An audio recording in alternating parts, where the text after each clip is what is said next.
Nouvelle maison, qu'est-ce qu'on fait? On pop le mousseux! Si en français, c'est blanche. Oh!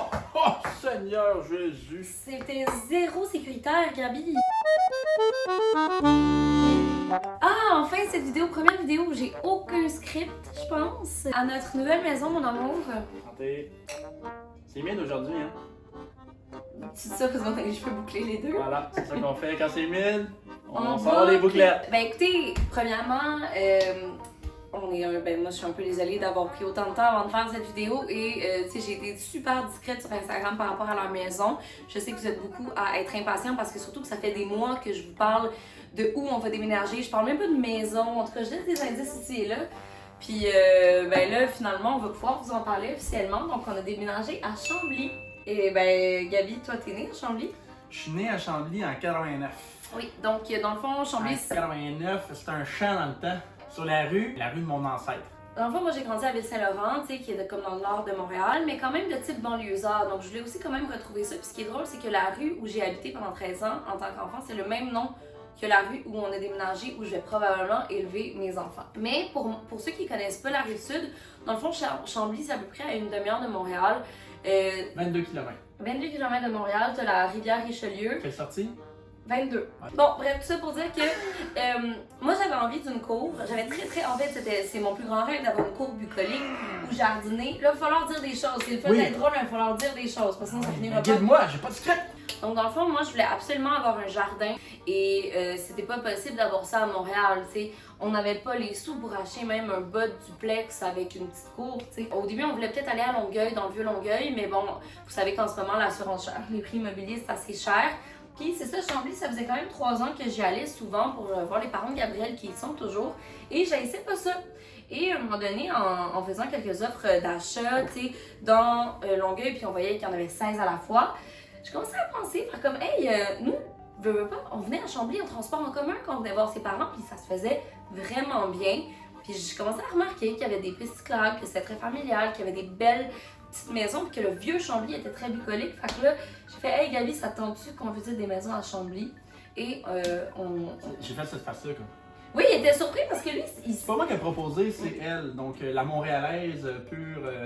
Puis quand elle m'a posé la question, je me suis dit, ben, je me bats dans la vie de tous les jours d'intégrer des comportements responsables du point de vue environnemental. Tu sais, on cherchait vraiment à Longueuil ou à Montréal pour justement avoir accès à des commerces puis plein de trucs à proximité. Je me suis posé la question puis je me suis dit, ben, tu sais, je l'ai fait à Chambly. Tu sais, moi, je suis resté jusqu'à mes 20 ans et je n'ai jamais eu de voiture de ma vie. Donc, c'est quoi? C'est transport collectif, transport actif, covoiturage, autopartage. Transport actif, pour ceux qui ne savent pas, ça veut dire vélo et marche. Puis, ski de fond, sort de ski de fond si tu veux. On a, c'est vrai, à 400 mètres ici, on a une piste de ski de fond. Donc, finalement, je me suis dit, ah, ben, tiens, on l'avait comme pas considéré, mais c'est pas fou. Je veux dire, j'ai vécu une belle enfance, /adolescence, /début vie d'adulte. Alors, pourquoi pas répéter la chose pour fonder une famille un jour? Chambly est devenu vraiment comme la ville toute désignée pour nous parce que, contrairement à d'autres banlieues, il y a vraiment des belles pistes cyclables. Là, j'ai reçu un vélo à ma fête parce que moi, à la base, j'ai pas eu de vélo depuis que j'ai 12 ans. J'étudiais Bixi à Montréal. Évidemment, les Bixi ne se rendent pas à Chambly. Donc, j'ai demandé un vélo à ma fête puis j'ai reçu le vélo le plus vintage au monde. Et là, je vais être la reine de Chambly parce qu'il y a tellement de belles pistes cyclables. Là, avec mon petit panier en avant, je vais vraiment être cute. Là, tu parles de banlieue, puis de vélo, puis de Bixi, là.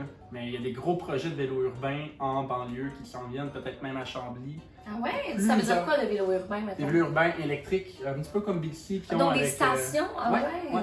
Donc peut-être qu'on verra ça peut-être dans votre banlieue, pour ceux qui habitent en banlieue. Là, c'est quelque chose qui est hyper populaire en ce moment. Dans les prochaines années, on va revoir pousser un peu partout. Et je veux dire, j'ai étudié en urbanisme, puis je me bats un petit peu contre l'étalement urbain. Puis, tu veux pas dézoner des terres agricoles ou enlever des milieux naturels, tu veux consolider l'espace qui est déjà construit, Puis, les banlieues, des fois, c'est nocif, justement, pour cette mentalité-là. Ce que je veux dire, c'est qu'il y a toujours moyen, peu importe où on habite, d'avoir des comportements responsables, que ce soit en région, que ce soit dans le milieu urbain ou banlieue, ou etc. Il suffit de bien aménager, d'influencer les politiques, puis d'avoir des beaux projets, puis ça se fait. Puis en venant ici, j'ai un petit peu cette envie-là, puis je pense que Maud aussi, qu'on a envie de s'impliquer dans notre communauté locale pour améliorer certains aspects qui font défaut. Juste participer à ce qui est bien pour pouvoir justement... Ce que je veux dire, c'est que tenter de conserver vos bons comportements que vous aviez dans la grande ville, et essayer de les amener dans vos collectivités, tu sais, puis tu sais, un petit village, là, tu peux avoir un centre-ville où tu marches, tu peux faire tes achats pas loin à pied, puis ça. Tu sais, t'as été faire tes achats à la pharmacie en 4-5 minutes de vélo. Oui, là.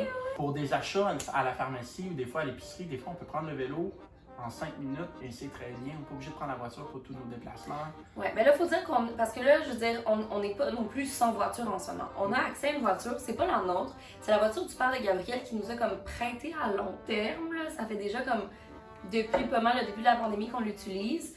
Eux, ils en ont, ses parents n'en ont pas besoin quotidiennement, donc ça se peut que des fois on se la partage.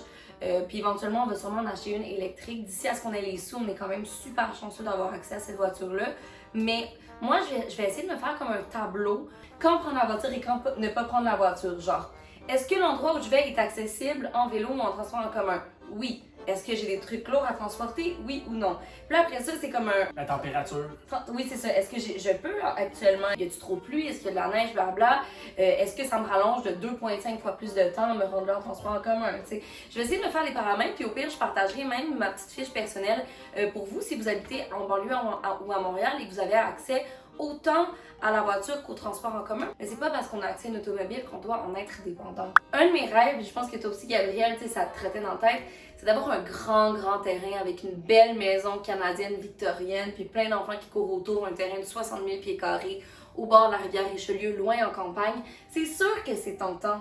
Sauf que dans ce mode de vie-là, on était obligé d'être dépendant de l'auto. Parce que c'est sûr que de se mettre loin dans un champ, dans une fermette, là, c'est sûr que j'aurais pas pu aller au Jean Coutu en 5 minutes à vélo, ou comme en ce moment, je peux aller faire mon épicerie à 6-7 minutes en vélo ou à 20 minutes à pied. Je peux aller prendre le bus à 15 minutes à pied qui m'amène en 35 minutes à Montréal.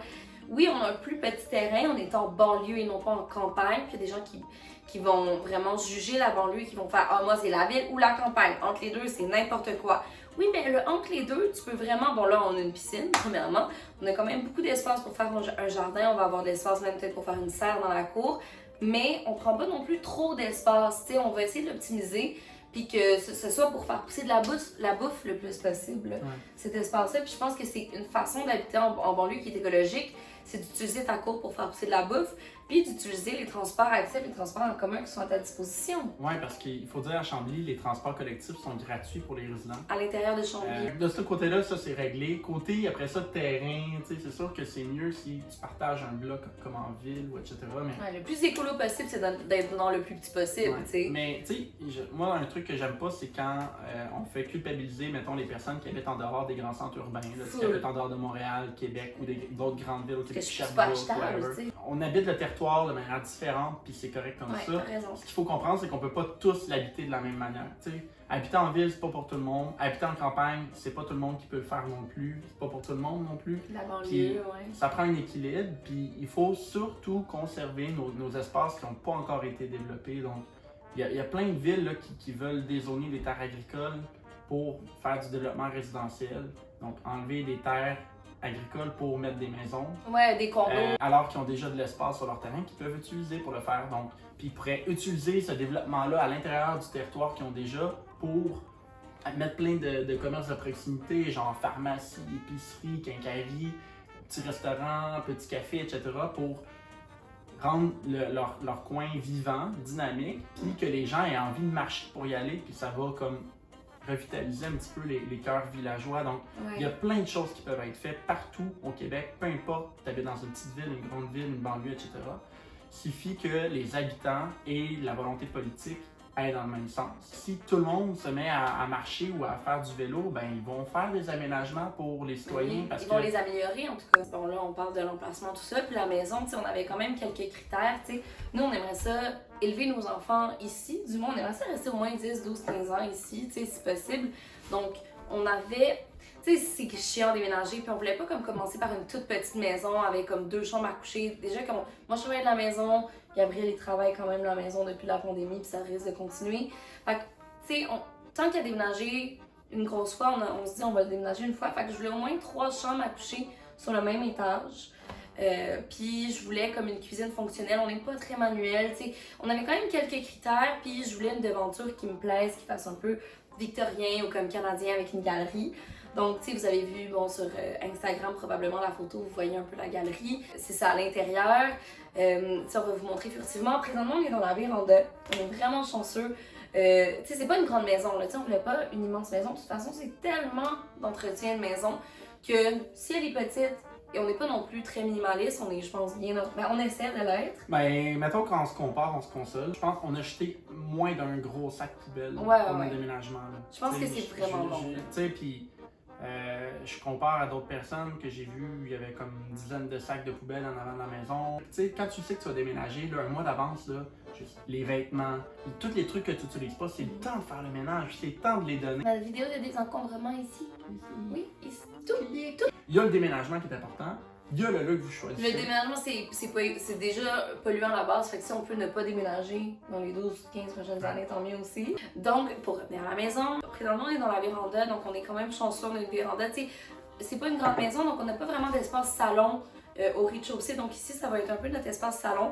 Je ferai pas comme un house tour aujourd'hui, vraiment, mais j'aimerais quand même mentionner le fait que, tu sais, la maison, elle est quand même très bien. Je veux dire, elle a été rénovée beaucoup dans les dernières années.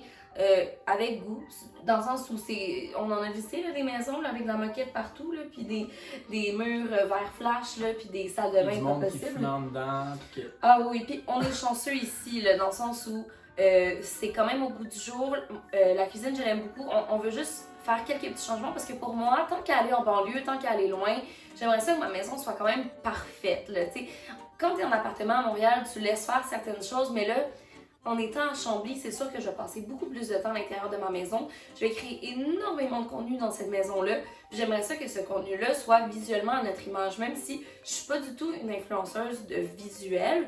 C'est quand même un plus pour vous et c'est payant à long terme pour moi, tu sais, que ce soit cute. On est vraiment chanceux, on a fait affaire avec une designer d'intérieur blanche, Caron pour Canva Design. Je vous recommande ça fortement. Ils sont... C'est vraiment beau ce qu'ils font. Ah, c'est vraiment beau.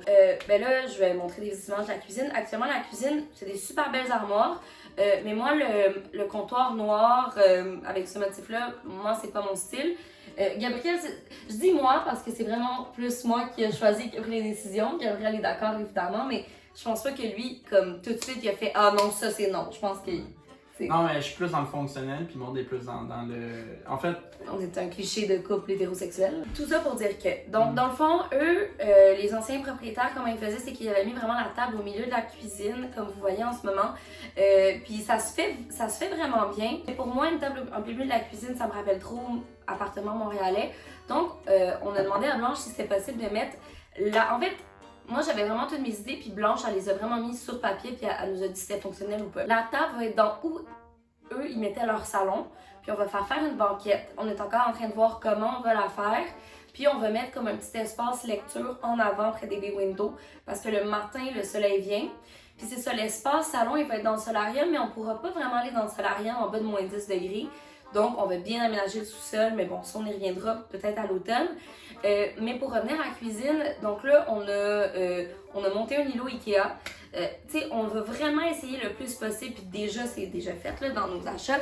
85% de nos achats, de nos nouveaux achats pour la maison vont être seconde main, mais on a quelques exceptions. Genre l'îlot et les comptoirs. Les nouveaux comptoirs seront neufs. Donc là, les comptoirs, on va les changer pour des comptoirs blancs en quartz. Pourquoi en quartz? En fait, on pensait à de la mélamine au début ou du stratifié parce que c'est moins cher, mais ça se recycle pas. Donc une fois qu'on est tanné, c'est moins durable. C'est moins durable. Donc on a décidé de mettre un peu plus de budget dans la cuisine. Puis c'est un quartz. Le quartz, c'est tellement durable. Si on revend dans 12 ans, il y a plus de chances que les gens veuillent le garder. Et s'il n'y a pas, ben c'est quand même réutilisable. On va changer ça, puis le dosseret, on va mettre une petite tuile métro comme vous pouvez voir dans les plans de Blanche. On a présentement des chaises d'îlot qu'on a achetées, sont trop hautes. On les a achetées seconde main sur Marketplace, mais on va les faire couper avec un ami. Donc c'est pas mal ça. Puis la seule autre chose qui va être neuve dans nos achats, ça va être le sofa du sous-sol. Mais sinon, tout est Marketplace ou sera Marketplace. On est déjà allé là, dans des magasins seconde main de meubles pour faire un peu de repérage. Mais ça va être un work in progress. Donc c'est pour ça que je vous montre pas tout de suite. Mais peut-être que éventuellement montrer juste quelques petits systèmes. Et donc, si vous êtes une entreprise, n'hésitez pas à nous contacter si vous avez des objets éco-responsables faits au Québec à nous proposer qui seraient utiles à notre maison. Puis en fait, mieux que ça, là, les gens qui regardent la vidéo, si vous avez des commentaires pour des suggestions d'endroits, surtout à Chambly ou sur la Rive-Sud, dans Montérégie, dans Vallée du ou Richelieu. même dans votre région à vous, parce que moi, je suis toujours à la recherche aussi de solutions de seconde main ou responsables. Si vous avez des solutions aussi, là, c'est toujours pertinent de les mentionner. En tout cas, moi, personnellement, je lis ces commentaires. Oui, c'est vrai. Donc, je pense que c'est tout pour notre première vidéo sur la maison. Si jamais vous avez des questions, vous pouvez peut-être les poser, puis peut-être que la prochaine vidéo, je répondrai peut-être à vos questions si vous en avez par rapport à la maison, au futur mode de vie, ou où est-ce qu'on aurait acheté certains meubles, ou avec qui on aurait fait affaire pour la cuisine, par exemple. Bon, ben écoute, salut, bienvenue chez nous! Bienvenue chez nous!